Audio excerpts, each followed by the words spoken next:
जय हिंद साथियों, कैसे हैं आप सभी। दोस्तों, इलेक्शन का टाइम आ रहा है। आपने देखा होगा आपके जो क्षेत्र के नेता होंगे वो आसपास निकलना शुरू कर दिए होंगे। दोस्तों, एक सवाल मेरे सामने है और जो सवाल मैं आपसे भी पूछना चाहता हूँ, सवाल ये है दोस्त कि जो राजनीति होती है क्या ये नौकरी है, या फिर अगर ये नौकरी नहीं है तो जो नेता बोलते हैं कि ये एक देश सेवा है, हम सेवा कर रहे हैं, क्या ये एक देश सेवा है? अगर ये देश सेवा है, हम यहाँ पर जन सेवा कर रहे हैं, तो फिर आप बताइए इन लोगों के लिए सैलरी क्यों मिलती है और सैलरी के साथ साथ यहाँ पर पेंशन भी दी जाती है। और अगर ये एक नौकरी है तो इसके लिए कोई शैक्षणिक योग्यता क्यों नहीं है। आज के सेशन में दोस्त हम बात करने वाले हैं कि जो आपके क्षेत्र के विधायक हैं, सांसद जी हैं, इन लोगों को कितनी सैलरी मिलती है, सैलरी के साथ साथ ये क्यों पेंशन के भी हकदार हैं। तो दोस्तों, इस सेशन को मिस नहीं करना, पूरा आपको इस सेशन को देखना है और इसके साथ साथ मेरे चैनल को सब्सक्राइब जरूर कर लीजिएगा। तो इसी तरह से इंफॉर्मेटिव जितने भी जो वीडियोस होते हैं मैं आपके लिए लेकर आऊंगा, उनको आप जरूर देख पाओगे। तो चलिए सेशन स्टार्ट करते हैं दोस्त। तो बात कर रहे थे हम कहां पर, राजनेताओं की। तो दोस्तों, राजनेता से मुझे गलत फोटो आ गया। चलो, तो शुरुआत होती है राजनेताओं से, ठीक है। तो हमारे देश के राजनेता कुछ इस तरीके से आपको मिल जाएंगे। सॉरी, बुरा मत मानिएगा नेताजी, कुछ अच्छी फोटो लेकर आते हैं तो ठीक है, अब चलेगा, ओके फाइन। तो दोस्तों, हम बात कर रहे हैं हमारे देश के नेताओं के बारे में। तो किस तरीके से आपको दिखता है कि इलेक्शन के टाइम आता है जब वो आपके पास वोट मांगने के लिए आते हैं। पिछले 5 साल तो वो आपको बिल्कुल दिखाई भी नहीं दिए गए होंगे, और जब 5वां साल आता है, जैसे कि अभी आने वाले 6-8 महीनों में इलेक्शंस होने वाले हैं, तो जब नेताजी आपके पास आएंगे तो जो उनकी स्थिति कुछ आपको देखने के लिए मिलेगी। जब वो वोट मांगने के लिए आएंगे तो कुछ इस तरीके से वो बनकर आते हैं। Please sir, I want some more. कि आप भैया उनके लिए वोट दे दो, है ना। कितना साल, मतलब 5 साल मैंने आपकी इतनी सेवा की है और इन 5 सालों में आप मेरी स्थिति देख सकते हो किस तरीके का मैं हो गया हूं। यहाँ पर वोट मांगने आएंगे, ठीक है, आपके सामने गिड़गिड़ाएंगे, कहेंगे भैया वोट दे दो, 5 साल बस आप मौका दो, आपके क्षेत्र का विकास कर देंगे हम। यहाँ पर आप पिघल जाते हो और पिघलते हो, आप वोट दे देते हो। जैसे ही आप अपना वोट देते हो, इलेक्शन डिक्लेयर होता है और अगर वो चुनाव जीत गए तो नेक्स्ट डे ही आप उनकी स्थिति देखिएगा।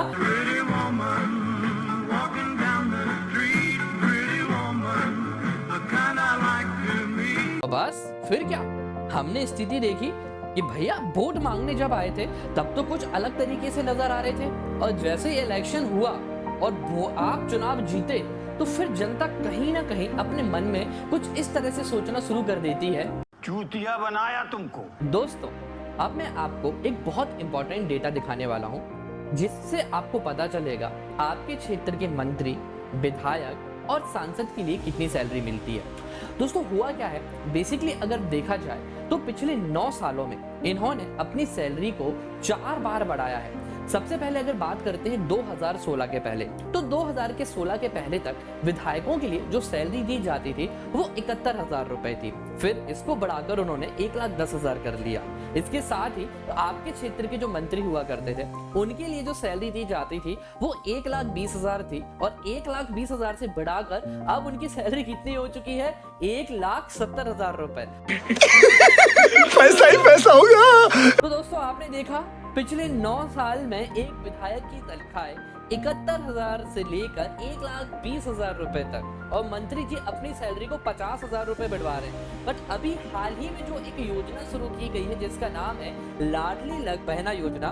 लाडली बहना योजना में अगर ये बात बहनों को पता चल जाए कि किस तरीके से मंत्री और विधायक जी ने अपनी सैलरी को 9 सालों में, और वो भी 4 बार बढ़ाया है, और पैसों की बरसात की है कुछ इस तरह से उन्होंने अपने ऊपर, तो मुझे लगता है कि आपके क्षेत्र के जो भी मंत्री और विधायक होंगे कुछ ऐसा हाल उनका होगा।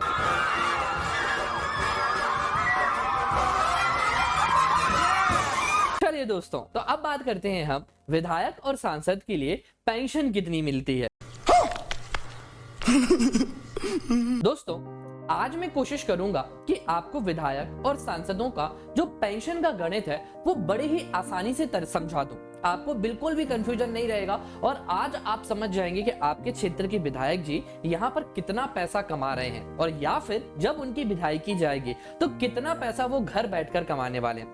तो दोस्तों, इस गणित को समझने के पहले सबसे पहले आपको ये जानना होगा कि अभी तक हमारे मध्य प्रदेश में जितने भी विधायक हैं, 230 हमारे यहाँ पर विधानसभा सीटें हैं, इन 230 सीटों में अगर कोई विधायक अपने कार्यकाल से किसी भी कारण से अगर कंटिन्यू नहीं करता है या फिर हार जाता है, टिकट नहीं मिलता है, तो उसको 35,000 रुपए तक उसको पेंशन मिलने वाली है। जी हाँ दोस्तों, विधायक के लिए जिसको 1,20,000 यहाँ पर सैलरी मिल रही थी, उसी विधायक के लिए पेंशन के तौर पर 35,000 रुपए मिलेंगे। I'm really rich. ये तो ठीक है, चलो एक कार्यकाल था। अगर उसका दूसरा कार्यकाल शुरू होता है तो हर साल 800 रुपए बढ़ेंगे। इसको आप ऐसे समझिए कि अगर कोई विधायक था, उसने 5 साल तक कंटिन्यू किया, तो उसको 35,000 रुपए पेंशन तो मिलना है, और फिर उसके बाद अगले 5 साल तक वो और विधायक रहता है, तो हर साल 800 रुपए के हिसाब से बढ़ेगा।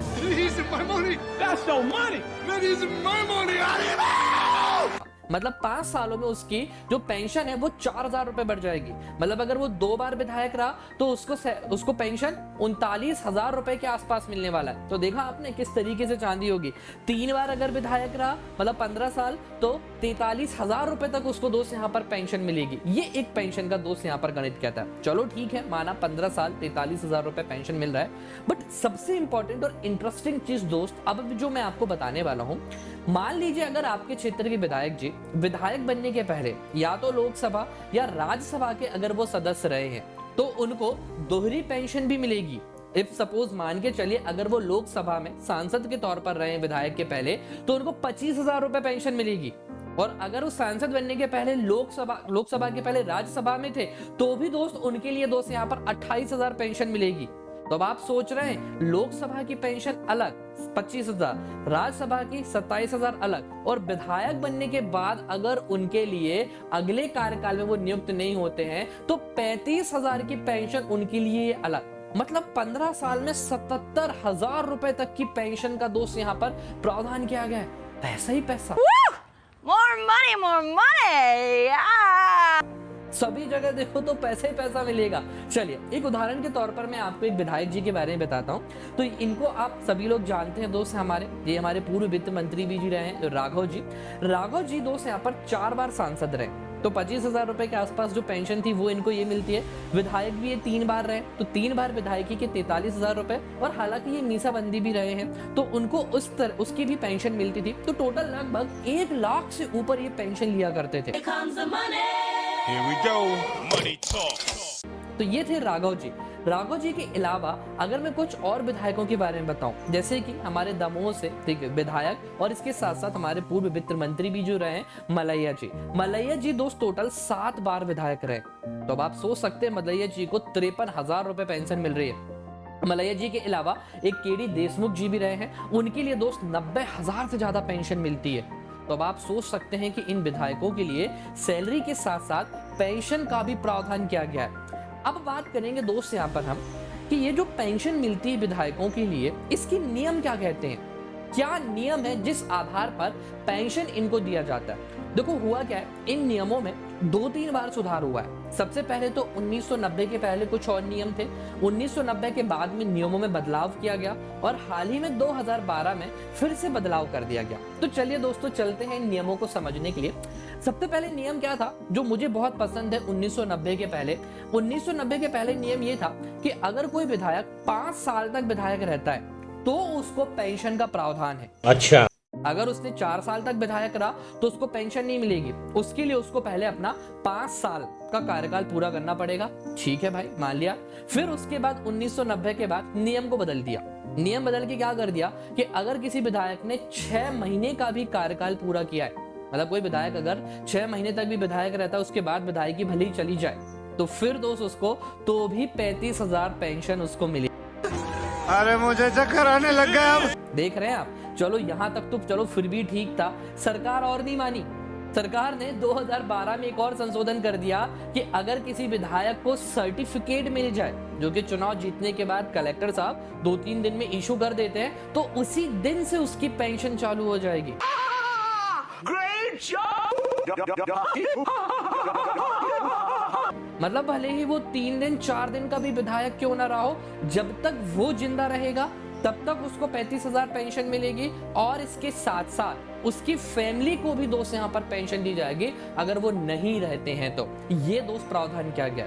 तो आप देख रहे हैं किस तरीके से बल्ले बल्ले है यहाँ पर विधायक की, पढ़ाई अड़ाई छोड़ो और लग जाओ दोस्त यहाँ पर नेतागिरी में। चलो दोस्तों, अब बात करते हैं कुछ अच्छी और इंपॉर्टेंट चीजों की। ये तो मैंने आपको विधायक की सैलरी और उनके किस तरीके से नियम है उनके बारे में बताया। अब दोस्त हम बात करने वाले हैं कि विधायक की और जो सांसद हैं उनकी सैलरी पर क्यों यहाँ पर प्रश्न चिन्ह खड़ा हुआ है, क्यों यहाँ पर आज सरकारी कर्मचारी यहाँ पर विधायक और सांसदों को जो सैलरी के साथ साथ जो पेंशन दी जा रही है इसका विरोध क्यों हो रहा है। देखो दोस्तों, आप सभी लोग जानते हो 2005 से सरकारी कर्मचारियों के लिए पेंशन की जो पेंशन मिलती थी वो बंद कर दी गई है। अब उनका एक यहाँ पर फिक्स डिपॉजिट एनपीएस में करवा दिया जाता है, तो जितना पैसा उनकी सैलरी से कटता है उतना ही पैसा सरकार मिलाती है और रिटायरमेंट के टाइम पीरियड पर उनको इकट्ठा यहाँ पर पैसा दे देगी। अब आप सरकारी कर्मचारियों की पेंशन आप बंद करके रखे हो और आप 5 साल के लिए आप नॉमिनेट होके आ रहे हो, 5 साल यहाँ पर विधायकी कर रहे हो और आप 35,000 पेंशन ले रहे हो। किस हक पर ले रहे हो आप पेंशन? आपको कौन सा अधिकार दिया गया है कि जो व्यक्ति 60 साल तक नौकरी कर रहा है, अगर वो 20 साल में नौकरी में लगा हुआ है तो 40 साल वो अपनी सेवा कर रहा है, उसके बाद उसकी पेंशन आप काट रहे हो और अब तो 5 साल में 35,000 पेंशन ले रहे हो। ये तो गलत बात है। तो इसी कारण से दोस्त यहाँ पर इस चीज का विरोध किया गया है। तो रिसेंटली आप लोगों ने सुना भी होगा कि पेंशन को फिर से चालू कराने के लिए एक रथ और एक मुहिम भी चालू की गई है, जो कि मध्य प्रदेश के जगह जगह हर जिलों में जाकर दोस्त यहाँ पर पेंशन फिर से चालू कराने के लिए वो प्रयास कर रहे हैं। अब दोस्त बताना चाहता हूं कि कुछ विधायक ऐसे भी हैं जो 2 साल या 1 साल तक विधायक रहे हैं और अभी भी वो पेंशन ले रहे हैं। सबसे पहले तो बता दूं मऊगंज के विधायक जिनका नाम है उदय प्रकाश जी, 1990 से 92 तक केवल 2 साल ये विधायक रहे, केवल 2 साल, और इस 2 साल की विधायकी में ये आज तक 35,000 रुपए की पेंशन ले रहे हैं। सोचिए दोस्त, यहाँ पर 30 साल हो गए, केवल 2 साल नौकरी की। और नौकरी भी हम उसको कैसे कह सकते हैं, क्योंकि राजनीति तो नौकरी और जनसेवा, ये तो आपको कमेंट करके बताना है कि ये नौकरी है जनसेवा। तो 2 साल में 35,000 रुपए पेंशन। रीवा की ही एक विधायक रहे जिनका नाम है राजेंद्र मिश्रा जी, 1980 में ये पहली बार विधायक बने थे, 85 तक दोस्त यहाँ पर विधायक रहे, आज भी दोस्त से पेंशन ले रहे हैं। तो यहाँ पर आप देख सकते हैं लगभग 35-37 साल हो चुके हैं इनके लिए पेंशन लेते हुए। इसके अलावा आपको एक कुछ और भी विधायक के बारे में बताऊं जो जब विधायक से हटेंगे, ठीक है, या फिर जब वो चुनाव नहीं लड़ेंगे तो उनके लिए भी बड़ी मोटी पेंशन मिलने वाली है, जिनमें से एक हमारे रैली विधानसभा क्षेत्र के गोपाल भार्गव जी और इसके साथ साथ हमारे मामा मुख्यमंत्री जी। तो अगर ये विधायक नहीं रहते या सांसद या किसी दूसरी जगह शिफ्ट होते हैं तो भी इनके लिए बहुत मोटी पेंशन मिलने वाली है। अब हम बात करें दोस्त पेंशन के बारे में, हमने खूब बहुत सारी बातें की। सरकार का कितना पैसा इस तरह से विधायकों और सांसदों को पेंशन देने में खर्च होता है? हमारे मध्य प्रदेश में दोस्त हाल ही में लगभग 450 ऐसे विधायक हैं जिनके लिए पेंशन दी जाती है, और इन 450 विधायकों को पेंशन देने में हर साल मध्य प्रदेश सरकार का लगभग 21 करोड़ रुपए खर्च होता है। अब आपको बताना है कि क्या ये जो पैसा सरकार यहाँ पर खर्च कर रही है ये उपयोगी है? क्या आपको लगता है कि आपके क्षेत्र के विधायक और सांसद के लिए इस पेंशन की जरूरत है? अब आपको एक ऐसे विधायक से मिलवाने वाला हूं दोस्त जिन्होंने सैलरी और पेंशन दोनों लेने से मना कर दिया। रतलाम के विधायक हैं चेतन कश्यप जी, उन्होंने विधानसभा अध्यक्ष के लिए दोस्त यहाँ पर लेटर लिख के दिया है कि जब तक मैं यहाँ पर विधायक रहता हूँ तो ना मुझे किसी तरह की पेंशन दी जाए और ना मुझे इस सैलरी की भी दोस्त जरूरत है। तो दोस्त ये था हमारा आज का वीडियो। आपको कमेंट करके बताना है कि राजनीति क्या है, क्या राजनीति एक नौकरी है? अगर नौकरी है तो इसमें शैक्षणिक योग्यता क्यों नहीं है? और अगर राजनीति जन सेवा है तो फिर सैलरी और पेंशन क्यों? उम्मीद है आपको वीडियो बहुत अच्छा लगा होगा। दोस्त चैनल को सब्सक्राइब करिएगा, वीडियो को लाइक करिएगा और अपने दोस्तों के साथ जरूर शेयर करिएगा। Thank you very much.